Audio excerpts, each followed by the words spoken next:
Hello, everybody, and it is time for my Way of Edan review.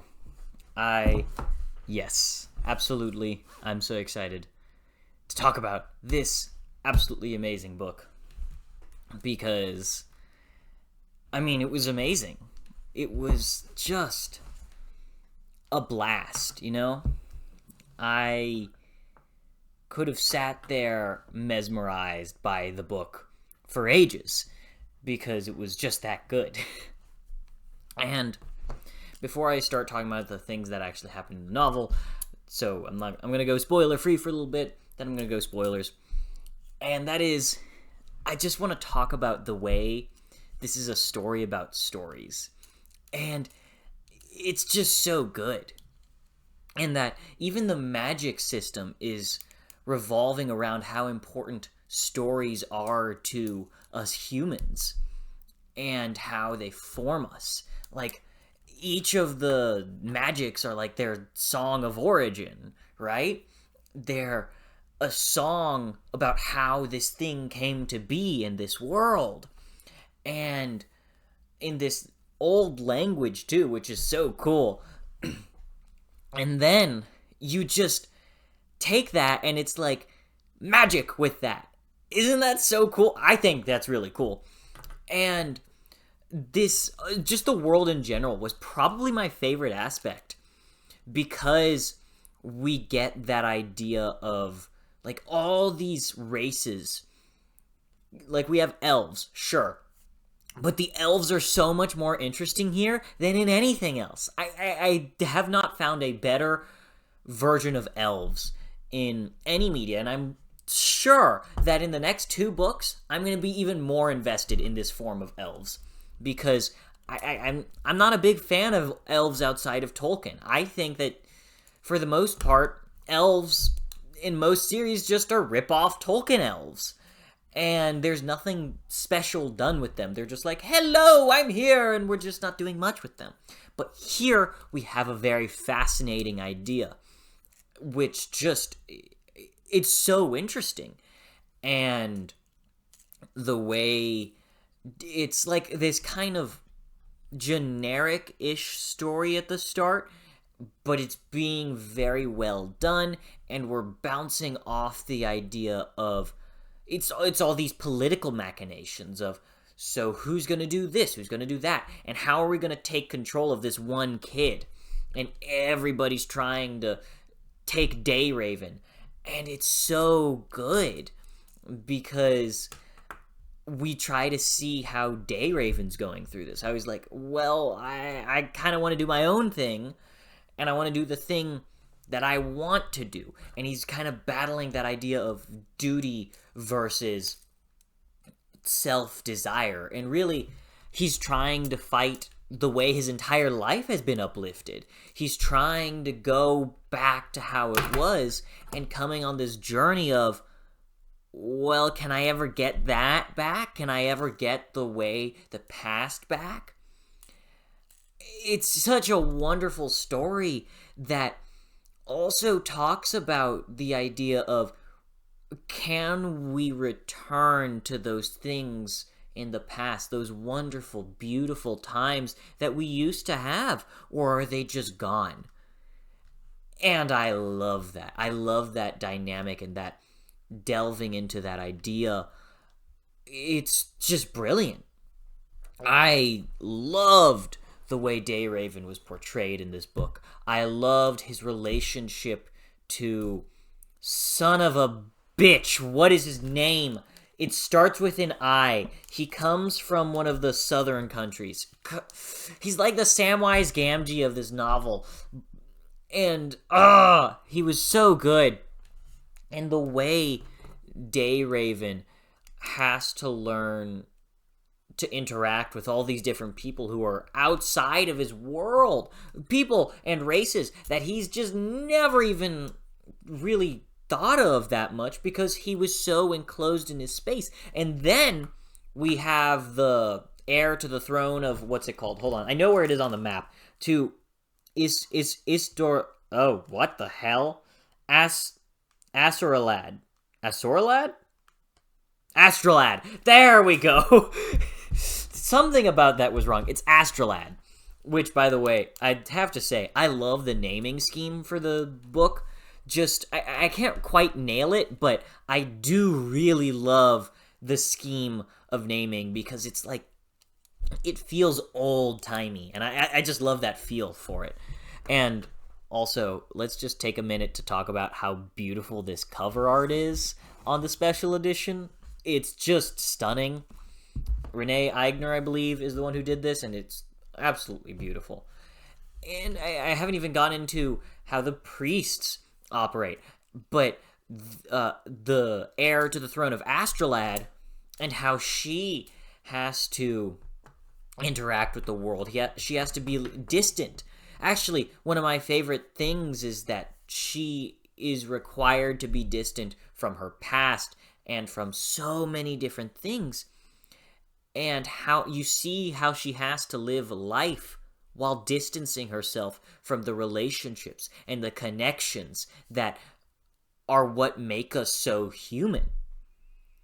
And I cannot wait to see how she is developed in further books. And of course, I'm not going to talk too much because this is only, I should say, this is like blurb stuff. There's no way.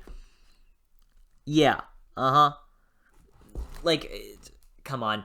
You all know Dayraven's going to be displaced. You all know that just this is like stuff you're going to see first time you meet them.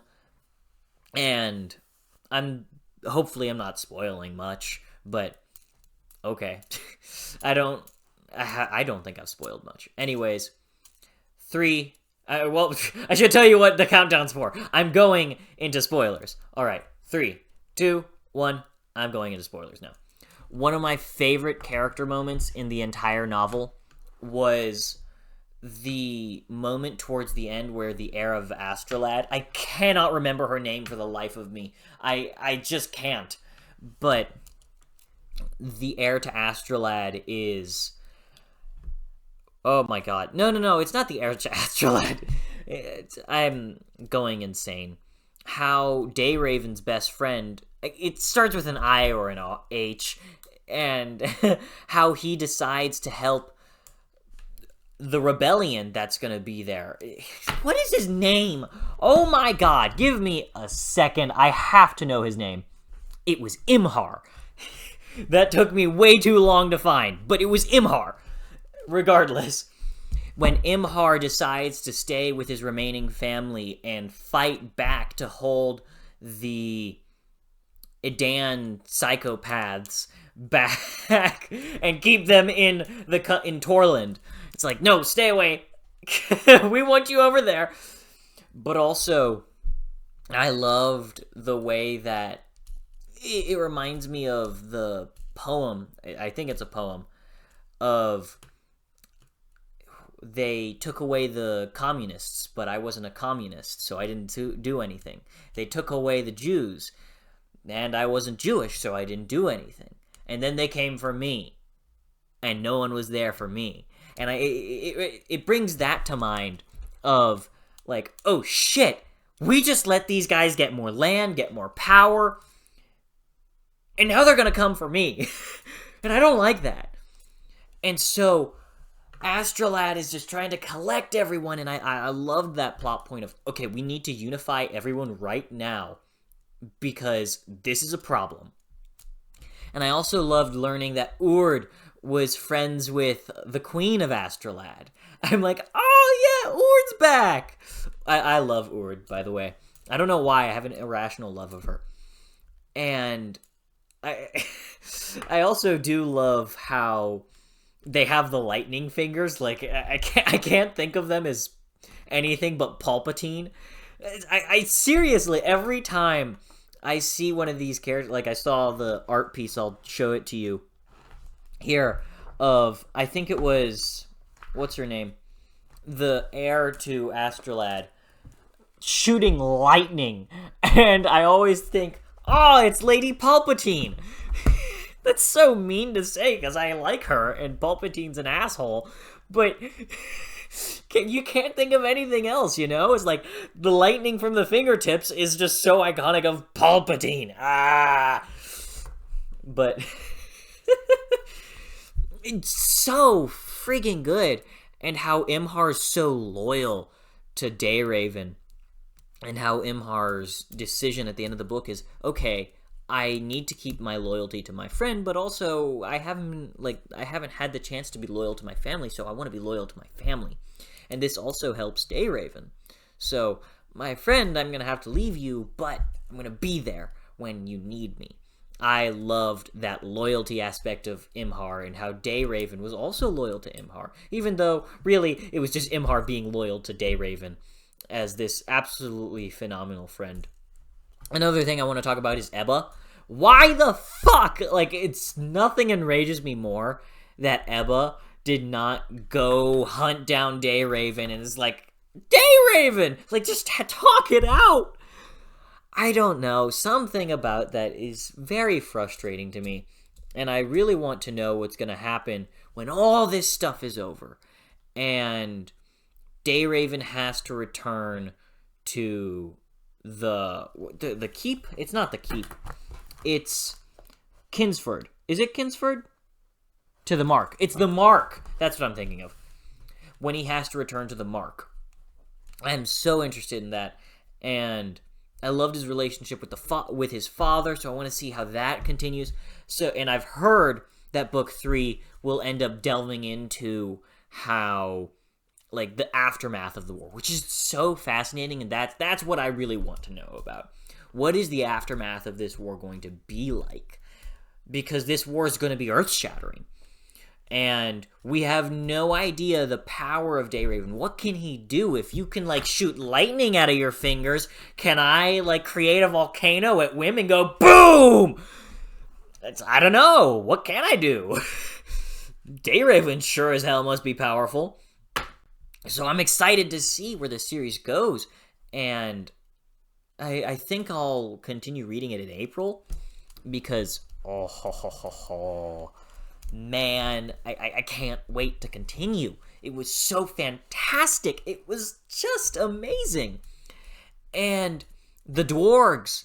And the death of what's-his-face. I'm sorry. I don't remember his name. And Chance is going to kill me for not remembering the other dwarf, because it's his favorite character. Gunnar? Hold on. What's his name? The other dwarf. Is it the dwarf? Like, is that their names? Oh, ignore me. I'm not going to do that. But I loved the two dwarves and their idea of, we gotta die in honor. But then all the other dwarves are like, no, don't do that. We love you. We don't want you to die. The only thing I didn't understand was why the dwarves are going to die off. I know they're being discriminated against, but why would they just die off? They're still procreating. I just don't quite get that. And just the way the priests operated, too. I loved how human the priests were. How one of the priests betrayed Blagdad? No, that's not his name. Bagsack? Is that his name? I want to say he's Backsack. Or no. Basek? Bodigadi? No.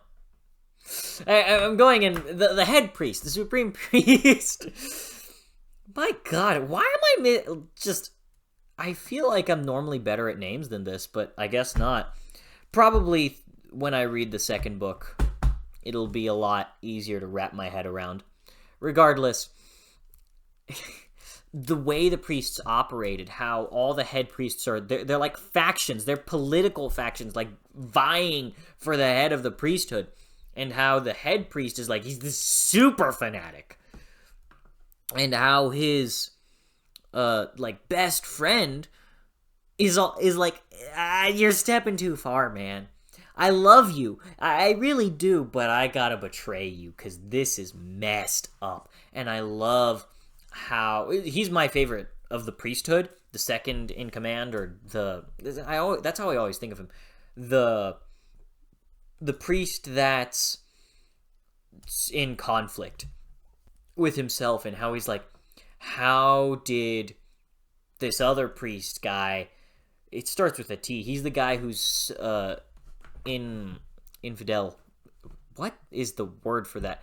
He's breaking his oath of chastity, and how he calls out the head or the second in command priest, and how the second in command's always going, I wish I knew their names, Jesus Christ, but how the second in command is going, well, I don't know how he got that information, but shit, just off a fluke, and how he's dwelling on that, how he's dwelling on the betrayal of his past, and how he wants to redeem himself for that, but also how he wants to be loyal, but how he can't be loyal to someone who's being this fanatic, who's decided that the way to eternal peace under Edan is not through conversion, not through saying, hey, we all should believe in Edan because he is the peace bringer, and instead has decided that violence is the answer, has decided that murder on an untold scale must be the answer. And I love how that creates conflict within the priesthood, how morality is that question they're all wondering on. Is this moral? Should this be how we pursue this goal of everybody being part of the eternal kingdom, the kingdom of Edan? And I just loved that. It was absolutely fantastic. And I also hated the King of Torland. He's just an asshole. Like, the way he treats his wife, fuck him. Fuck him. It was terrible to watch, but he's also very clearly very cunning.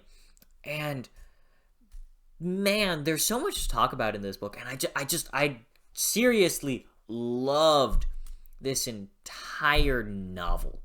And also, I want to say that what's his name? Alan from Alexandria. Oh my god, he did an amazing job at narrating this.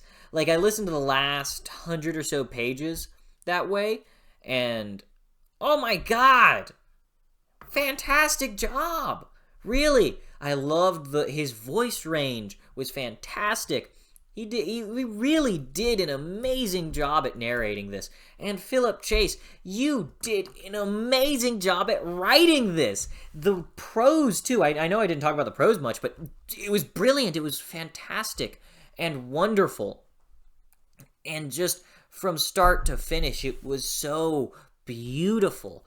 Man, it was just fantastic. It was an amazing book, and it was an amazing ride. And I cannot wait to continue the series. I think I'm going to jump into Prophet of Edan in April. I think I said that earlier, but I want to reiterate that here. And again, absolutely amazing book that hooked me from start to finish. And I cannot wait to continue the series because it was just amazing. And I know that each book is going to get better and better because I've been told so. And I also love the new score that was made by Nikhil. I think I said that right, from Shelf Esteem. He did an absolutely amazing job with a theme for the priesthood, the Blessed Be the Eternal. Oh my god, that was an amazing piece. I love it. I honestly go back to listen to it multiple times every once in a while, because it's just that enthralling. So, thank you for writing this. This was amazing. Thank you to Alexandria for narrating it, because it helped me get through the last section, just because I was a little... I was a bit more scatterbrained toward the end. It was like, I wanted to do this other thing, but also I also wanted to read The Way of Edan, so I kind of just did the other thing and listened to it. So that was extremely useful, so thank you for having an audiobook for that. And thank you to Nikhil from Shelf Esteem for having that amazing piece that I am absolutely going to go back and listen to again and again and again. Anyways, I hope you all enjoyed. Have you read The Way of Edan? Have you read the Edan trilogy? Tell me what you think of it. Tell me, does it get better after each book? I'm sure it does, so you don't have to tell me that. But I hope you have a great day, and I'll see you all next time.